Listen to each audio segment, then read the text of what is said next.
Hi everyone, welcome to ANC Connect, our podcast. My name is Fasia Hassan and we're joined today with a group of really young, vibrant, robust people. It's going to be a discussion around young people in the Youth Month, as where we are now in June. But more importantly, we've just had an election. We want to know what young people are going to do, what young people can bring to the masses of our people. But I'm going to let our guests introduce themselves because they're leaders in their own right. My name is Colin Malachi, the president of the ANC Youth League, a former member of Parliament. Good day. My name is Vuyiswa Gentile, and I am the ANC Youth League deputy convener in Gauteng. Yeah, I think most importantly, the part of the main discussions that we need to have, and a question that is asked all the time, it's why are we still celebrating June month, June 16? And I think it's a very important topic because the youth can say that a lot, maybe they think they have not changed, or it's an old debate politically because the 1976 generation, they're no longer there, most of them, or they've aged. How is that relevant to the youth of today and their struggles? Yeah. But I've always argued that the most important thing is that you must always remember where you come from and your heritage, because history is a good teacher. You will not be able to know your problems, to know how to resolve situations if you have not known those that came before you, what have they done to resolve all of those problems. Now, I don't know what's your views about it, but I think it's something that must still be celebrated as part of our heritage. Yeah.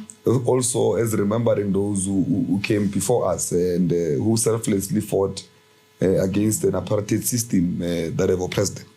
I don't know, that's my view, that I think it's something that we must celebrate it all the time and everyone must be involved in celebrating it.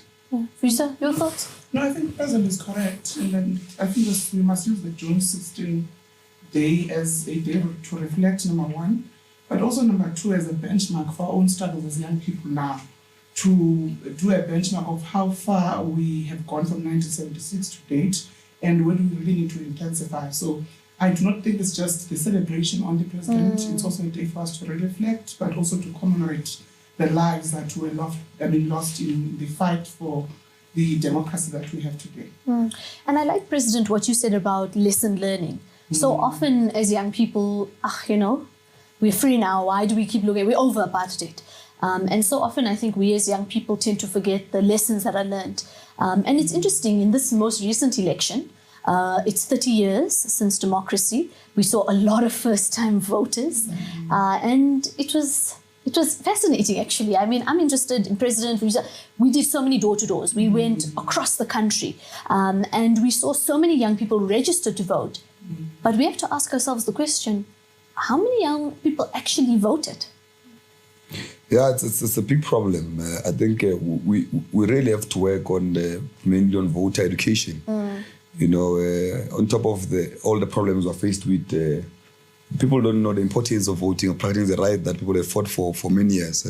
And I think that's one of the things that we need to discuss on. But going back to the June 16, at the center of things was the issue of quality universal education, which was discussed. And I think you guys who are future public reps and parliamentarians, we've seen a trend of people taking their kids to private schools. And we need to speak about it to say that, but why do public reps take their kids to private schools when they fought for this quality learning and teaching?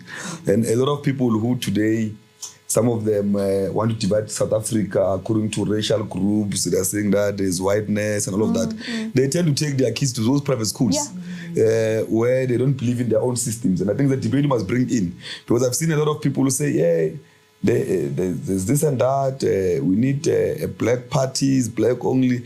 But they are the same people who don't believe in their own systems that they fought for on their democratic government. Now, I think as part of the celebration of the June 16, we need to also encourage, especially public reps, public servants, to really support our own public system. Take your kids to the nearest public school from where you stay in. There are many public schools.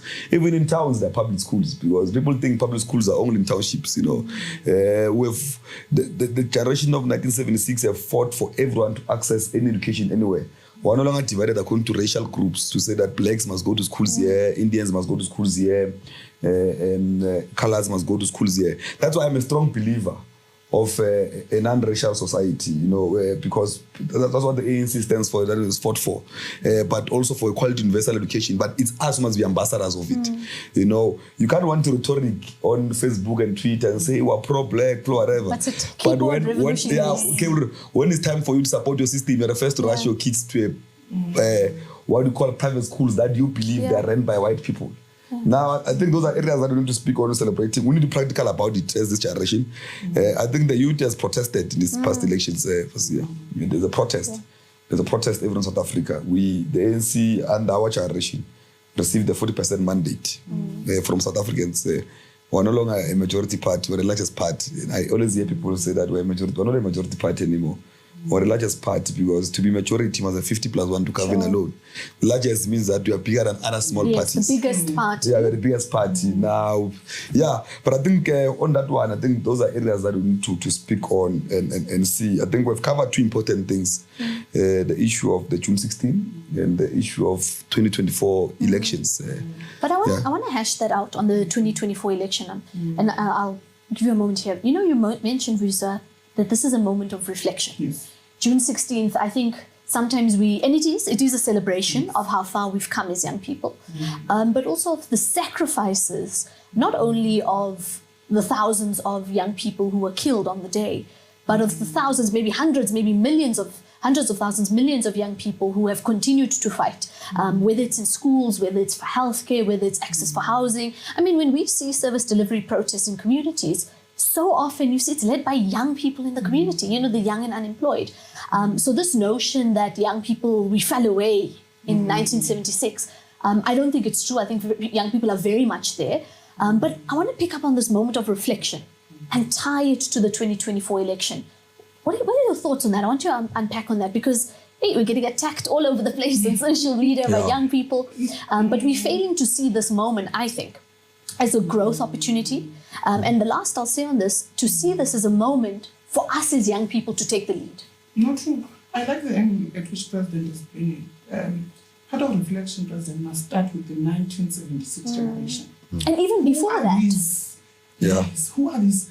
And where have they fallen in the tracks? And who is this youth today? Because the reality is we are the children of the 1976 generation.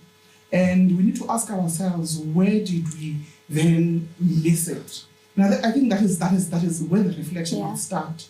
To say, if you had a generation this strong that fought and removed a whole lot of things that are liberating people today, and we are children of that particular generation, and there is a gap, we need to ask ourselves, where did we then miss it? I think that is part of the first reflection that we need to make.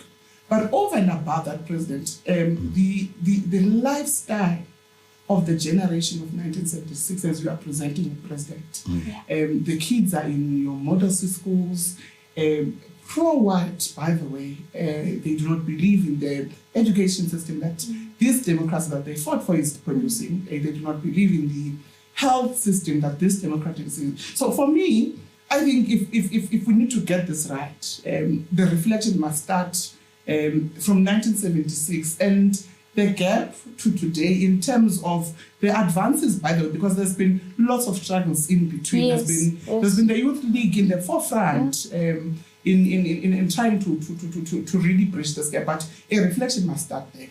So I think, as it relates to the 2024, this is very difficult for us because, President, upon your election in office, you have been trying. We've really been trying, comrades, to resuscitate the ANC Youth League to be the leader of society. That young people can reflect and say, we can actually reflect with this particular. And it means we must then go back to the drawing board and ask ourselves if indeed we are that particular. And what is it that we need to do, President, to even strengthen part of our policies to be a youth league that is associated with a typical young, whether rich or poor young person in society. And also a question we must ask ourselves, the protests in communities. Who is leading this protest? And we are saying it's young people. Where is the youth league? As the voice of young people. in these communities. And I think these are conversations that we must have, honest, as part of reflecting not only on election, but also on building a strong organization that is capable to lead young people of this country in the next generation. Yeah, just to come in first, I just want to get your views on, just borrowing from what the Chief of Gauteng is saying, the incoming MPL, or now MPL because converted. Yeah, just to check, do you think the ANC and the Youth League they are a reflection of society? And if yes, how? If not, what should be done? I think it's a bit of both, in a bad way and in a good way. So you see the ANC reflective, and let me start because then I can end on a good note. Let me start on the negative. I think the ANC and the Youth League sometimes can be a true reflection of society. So when you come into a space, you see some of that hopelessness, that joblessness, that desperation for a better life, which there's absolutely nothing wrong with. And that is also reflected in both ANC structures and Youth League structures. Because of course, where do we recruit from? Society. And as we've always said as the African National Congress, that we want to be one with our people. So I think that is there. But I think where we need to set ourselves apart and where we do need to be a little bit different on a positive note is despite all of those challenges, service delivery, lack of hope, all of that stuff, we then need to say, we want to be a part of the solution. We're going to be community and activist driven. But most importantly, we're going to set the example. And this is this part you were talking about, the reflection, President. And I'm going to say something that may be a little controversial. Sometimes I feel that we in the movement have forgotten. I mean, if we go and do a door-to-door and you're wearing a pair of shoes more expensive than the person's entire year's salary, I mean, is that the activism that brought us into the movement? Is that who we truly are as the ANC? And the answer is no. Who we are as the ANC are one with the people. And I think the more we go back into basics, I mean, let's be honest, right? When we did this election campaign, the better interaction with voters and with young people was the one-on-one. It was the discussing, it was the talking. We had fascinating rallies and all of those sorts of things, and they're important, they serve a purpose. But I think people are really just wanting to be heard, and they want an ANC that understands them. I mean, how many times were we told, we're angry with the ANC, but give us a reason. Tell us why we should vote for the ANC. And not in a way that was too hostile, but to say, we love the ANC, and our anger is born from the fact that we haven't done enough. And I think that moment of reflection is deeply important. Yeah. Look, there's I have a difficult view. Then my view is that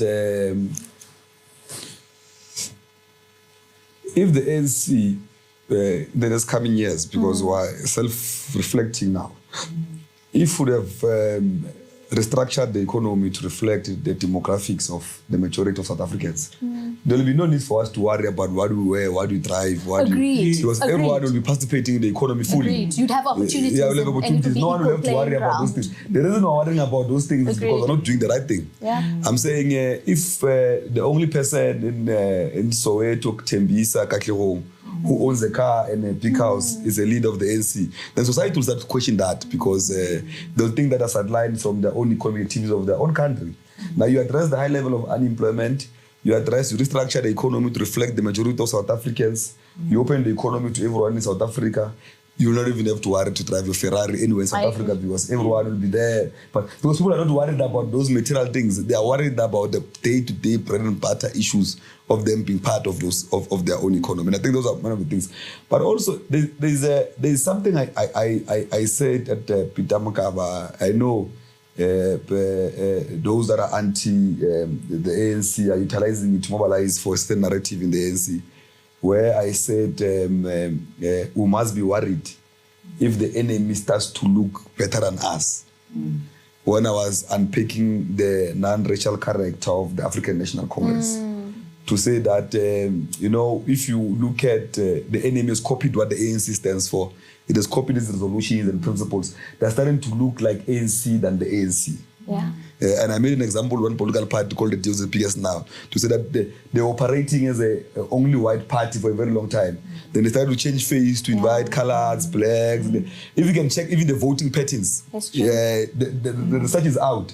You saw in the colored areas that are receiving votes, in the Indian areas that are receiving votes, in the black areas also that are receiving votes. Unlike the ANC, where our only base is only where there's a black dominance. Sure. Now, and I stood by that because the ANC must always look better than any other, because we're a revolutionary organization. We must always look better than any.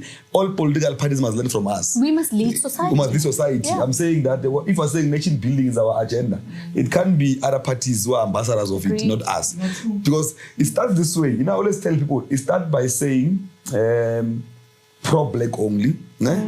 Then the next thing you say pro-Zulu only. Then the next thing you say pro. The next thing you become homophobic. That's how it happens everywhere else in the world. It goes down and down. Before we know it, we'll be talking about sub-clans. Yeah, it comes sub-clans. Then you go to Mapedis,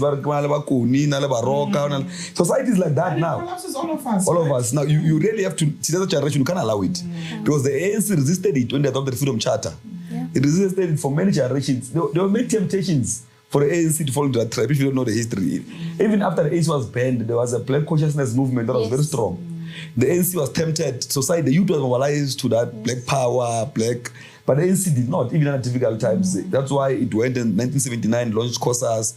COSAS became the first organization to adopt the Freedom Charter in the country, bring back the politics. Now, I'm saying, we left, part of the problems we left political education, I just want to and I'm going to problematize your statement, President. If we're not in touch with the realities of young people, this is where we then have, these looming tendencies coming up. And would be surprised because we are not really in touch with the realities. And I think for us, if and I think we're moving towards that direction, by the way, as the ANC Youth League, as part of reviving a youth league that is militant and also vibrant, and that has a face that is literally liked by each and every young person, is that we need to go to basics, President.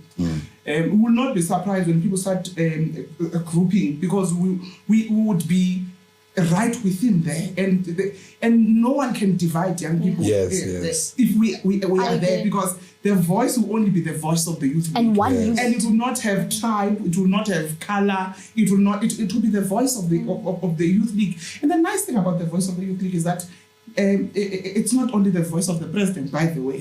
When young people take charge, that is who the youth league is. When young people take charge and they just point to a direction the way we need to move, that is who the youth league is. So I think if we need to go back to basics as part of reflection, as I was saying, we need to go back to basics.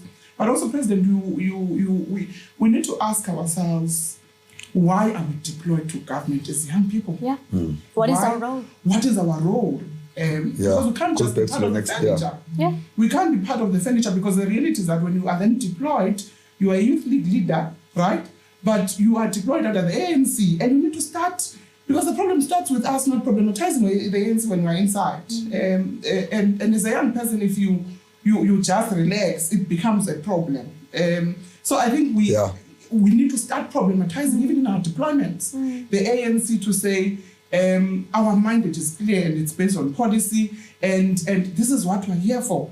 And it will eventually find space. The more you talk about it, the more it finds space, right? And in fact, Pres, I think you'll agree also, Comrade Risa, if you look at throughout South African history, but even world history, those pivotal moments of change, both political and otherwise, were always led by and instigated by young people. And I wonder if that's our opportunity now. And I'm glad you mentioned the thing of deployment. President, I'm interested also in your thoughts on this one. We're deploying, or let's say the ANC is deploying, way more young people than we did in the previous administration.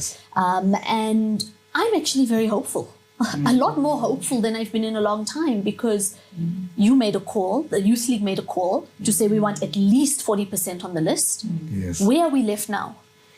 When we went to Parliament in the sixth administration, were only 4 who were below the age of 35. It's a fact. And where we're seated now, we're 16 young people below the age of 35. I think it's a round of applause. You know what is? It's more than double. It's quadrupled. It's not even triple, fourpled. You can say fourpled.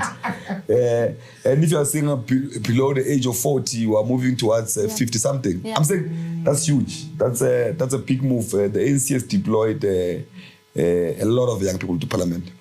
But you see, the problem about not changing the whole system, and I think the discussion you must have, because the reality is that what you must tell the youth is that the moment you go to parliament, you let's say you are from Tembisa, you are activist, you're staying there in the township with them. The moment you go to parliament, first you get the car allowance. That is number one. It means your lifestyle's going to change. You're going to be a class above. You know, that's the problem about the system. Yeah. The system will make you to be a class above. You know, you're going to get a car allowance, phone, MacBook, tablet, a very expensive big medical aid. You will even move out of your house in Tembisa to stay in at least in a small and middle class house, a 2 million rand house in the suburbs. I'm saying immediately that changes how you perceive it. And that's an honest truth you must have with them, because if you don't have that discussion with the youth of South Africa, is that every time you go to parliament, when you come back, you'll be hated by the youth. Sure. Now, that is a discussion you need to have, because it gives you mobility. You know, it gives you to be way above the ordinary youth. And, you know, a debate you need to have is that a lot of people who are rhetoricing or making noise about the revolution are way a class above the ordinary youth that struggle on the ground. Definitely. Look at all of them saying the revolutionary, look at their lifestyles. And it's a problem, because we need organic struggles. We need to educate the youth to lead their own revolution, not to be prefects and wait the revolution and go and sit and dance somewhere and leave them and come back and mobilize. Now, I think that we need to revive when you go to parliament urgently. Those who are going to parliament and legislature, is that we have a political decision of the ANC that history must be recommissioned, which it was done. Yeah. That speaks the real history of South Africa, where you come from, where we're going, conscientizing the youth. Okay. Now, it has not been implemented. We said history must be compulsory until tertiary level, like any other revolutionary country. There's a lot of young people that don't even know that there was once apartheid in South Africa. Yeah. And civic education, right? Part of that. You hear someone telling you that apartheid was better than democracy. Yes, Jesus. That's a lot of consciousness. But you need to go there in committees, guys, and revive that discussion. This thing must come back. It must be recommissioned. Maybe next year, January, all schools must have history. It's there. The documentation is there. Minister of Education Commission is not implemented. Now, another thing that we need to go there and do is to fight for results. But unfortunately, guys, you are going to parliament when ANC is no longer as big and as strong as before. Yes. That's a painful part. You'll be saving, those who are going to parliament, you'll be saving in more than 6-7 committees now, unlike us. We're saving in 1 or 2. Now the work is going to be too much. It can drown you. Yeah. Parliament can drown you also. Okay. You can lose your activism in the communities, because I tried when I was an MP to do service delivering bezos. I'm sure I was one of the few who was doing calling one, but you can't do it all the time. Yeah. Because you need to be in committees, you need to do oversight. But people will even forget that you exist sometimes. It's easy in the legislature because you go home afterwards. Those who go to Cape Town, it's harder because you must travel every Thursday to Cape Town, do this work, go to other provinces and all of those things. But it's a good environment to learn. If it wasn't for the revolutionary program that I want to lead now, that needs me to be outside Parliament, I would have loved to be in Parliament again. Which is the renewal of the Youth League. The renewal of the Youth League and the ANC. Of course. Because our responsibility is bigger than the Youth League. It's the ANC. Now, you need to renew the ANC. We're no longer delegating the responsibility to anyone first. We're delegating this thing to ourselves. And also because the ANC is becoming very young. Yeah. And if we do not prepare, yeah. I want to add on something, President, that you mentioned that I think is important. And you said you also mentioned that about being activists in our deployments. You know, one of the challenges that I think we sometimes face is that we look at things very surface level in terms of policy issues and in terms of how we really tackle our different problems. And one of the first things that happens, this, President, I served in legislature one term and now hopefully going into Parliament. The first thing they say to you is there's no budget. Oh, austerity budget. Very good idea. There's no budget for it. And I think we as young people need to equip ourselves with the knowledge, the skills and the capability. So when National Treasury or Provincial Treasury for that matter comes and says, no, there's no money, we need to say, actually, here are 3 creative ways in which you can fund the program. Public-private partnership, reprioritization of the budget, grant funding, etc., etc. And until we get to a point where we see Parliament and legislatures as a site of struggle for young people as well, not just for the older generation, for us as well, I think we're going to have a major challenge. Because one of the big things we need to look at going into parliaments and legislatures is how we are going to force the executive to create a more enabling environment to deal with youth unemployment. I mean, that's a really big crisis that we're seeing in the country. Yeah. No, I think we have an agreement on what must happen. I think the most important thing that the reality you're going to be faced with is a point of view are not from areas where the ANC got majority. The reality is that the government of national unity want to come with their own conditions. As we've been in parliament, we know that the DA, the Freedom Front Plus and others don't believe in some of our social contracts that we have with our people. They're anti-social contracts. And now when you invite everyone to the government of unity, it means you need to know where you compromise, where you don't compromise. Because the DA believes that there was never apartheid in South Africa. Everyone is equal, life must go on, affirmative action must be scrapped, PE must be scrapped, which is bad. But the reality is that also other political organizations, we've learned over time that the political organization, when the DA could not remove the ANC out of power as an organization, their funders went and funded other political organizations that look like us on the ground to take us out of power. Yes, and now, to split the black majority vote. You know, to split the vote. Not, I don't want to use that, I'm just saying motive forces as a better way to use. The motive forces on the ground that are always aligned to African National Congress. Now, to split that thing. Now, there's a new debate in society which I think must be, who's the enemy? Now, they're all our enemies because their main objective, all of them, is to take the ANC out of power and reverse the gains of freedom. Now, the question is, when you invite people on government of unity, to give them your own conditions, because it's you inviting them. Now, there can't be those who stand up and say, well, better enemy than this enemy, better all of them, their objective is to reverse the gains of freedom. And I think that is something that we must take out there so that it's known to South Africans that the ANC, and there's this thing also that the ANC can be swallowed. No one can swallow the ANC. You know, the ANC has proven to swallow many other political parties in the past. Now, over time. Now, it's a sign of weakness, a vote of no confidence. It's like people who, when the NEC of the ANC is sitting for a meeting, before the outcomes come out, they're outside protesting. They have no it's a vote of no confidence in their own structure.